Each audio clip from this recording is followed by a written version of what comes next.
আমাকে অনেকে মারার হুমকি দিছে, আমাকে মেরে ফেলবে। আচ্ছা আমাকে অনেকে আমার উলঙ্গ করার হুমকি দিছে, আচ্ছা। আমাকে রাস্তায় পেলে আমার উলঙ্গ করবে। এখন বলো আমি কী বলবো? তাদের ফিডব্যাকটা তুমি কী দিচ্ছ? তাদের ফিডব্যাক আমি এইটাই বলছি, আইসো দেখা যাবে, যদি পারো উলঙ্গ কইরো। শামীম ওসমানের আবার কোনো ডায়লগ দাও নাই তো?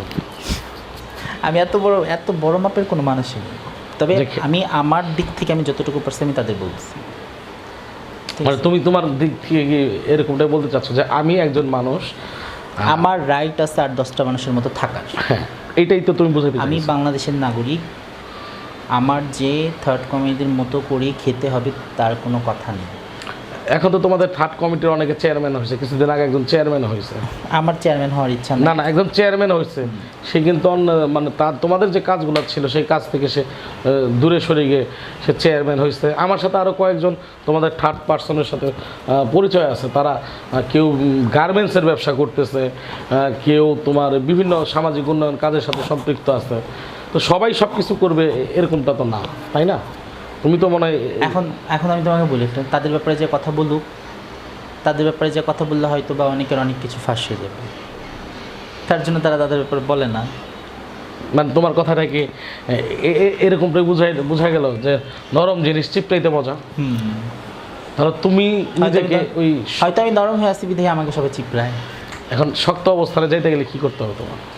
যদি নরম মানুষ শক্ত হয় সেটা কিন্তু অনেকের জন্য মানে ক্ষতি হইতে পারে আর কি, আমি যেটা মনে করি। যেরকম আমি আমার ফ্যামিলিরে কিন্তু কখনোই কোনো কিছু বলি না, আবার যখন বলি তখন ছাড়ি না। তাহলে কি তোমার এখন শেষ চাও যে তুমি তোমার মতো বাঁচতে চাও? আমি আমার মতো বাঁচতে চাই, হ্যাঁ সেটাই। আচ্ছা, তো দেখা গেল তোমার এই একাকিত্বটাকে দূর করার জন্য তোমার পাশে যদি কেউ আসতে চায়, তার সাথে যোগাযোগ করার মতো কোনো ফোন নাম্বার? সেটা যোগাযোগ করার জন্য আমি প্রতিবেদনে একবার নাম্বার দিয়ে দিয়েছিলাম, আবারও দিয়ে দিব। কিন্তু ওই নাম্বারটা কি এখন থেকে আজকে যে প্রতিবেদন করলা এরপর থেকে খোলা থাকবে না আমার বন্ধ হয়ে যাবে? খোলা থাকবে। এখন যদি মানুষ শুধু আমার ডিস্টার্ব করে তাহলে আমি খোলা রাখার আমার কোনো প্রয়োজন নেই। ভাই বিশ্বাস করো, ফোনটা চালু রাখি, যেই ফোন আমার সারাদিন সারা রাত চার্জ থাকার কথা সেই ফোন আমার 2 ঘন্টা চার্জ শেষ হয়ে যায়। মানে এত ভাইরাল হয়েছে, এত ফোন আসছে, এত ফোন আসে। আচ্ছা তাহলে আমার পক্ষে তখন কী মনে হয়, সিমটাই আমি অফ করে রাখি, আচ্ছা। আমার ফোনে চার্জটা থাকুক। আর যেই পরিমাণ বাংলাদেশে কারেন্ট যা শুরু হয়েছে, হ্যাঁ বাসায় কিন্তু যে অন্য কোনো সিস্টেম আছে যে ফোন চার্জ দিয়ে রাখবো সেরকম সিস্টেম নাই। আচ্ছা আচ্ছা, তো নাম্বারটা বলে দাও। নাম্বারটা বলে দিচ্ছি, সবাই কল দিয়ে তো ডিস্টার্ব করেন না ভাই, হাত জোর করে মাপ চাই। আর নাম্বার হচ্ছে 01709861286।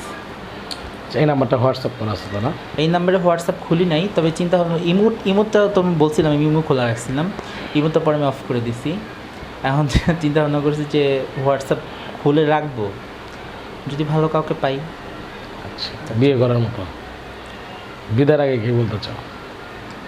বিদার আগে আমি একটা কথা বলতে চাই, আমার থার্ড কমিউনিটির যারা আছে তাদের নিয়ে, দেখো তোমরা তোমাদের মতো থাকো, আমি আমার মতো থাকি। যদি আমাকে ভালো না লাগে আমাকে ইগনোর করো, আর যদি ভালো লাগে হয়তো সাথে থাকো, ঠিক আছে?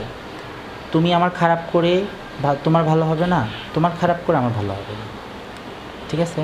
আর দ্বিতীয় আরেকটা কথা হচ্ছে যে বাসা ভাড়া নিয়ে, আমাদের মতো অনেক থার্ড কমিটি আছে যারা ফ্যামিলি নিয়ে ভালো একটা বাসায় থাকতে চায়, একটা ফ্ল্যাট বাসায় থাকতে চায়, কিন্তু তাদের ভাড়া দিতে চায় না। তো যদি এরকম কোনো মহৎ ব্যক্তি আমার ভিডিওটা তার কাছে পড়ে, সে যদি দেখে, অনুগ্রহ করে আপনারা থার্ড কমিটিদের বাসা ভাড়া দিবেন, সবাই খারাপ হয় না। যাচাই বাছাই করে সেই কথা, হ্যাঁ, তাই তো? সেটা যাচাই বাছাই করে দিয়ে। ঠিক আছে দর্শক, আজকের মতো এখানে শেষ করছি। আগামীতে আবার আসবো অন্য কোনো দিন রিমোকে নিয়ে। আল্লাহ হাফেজ।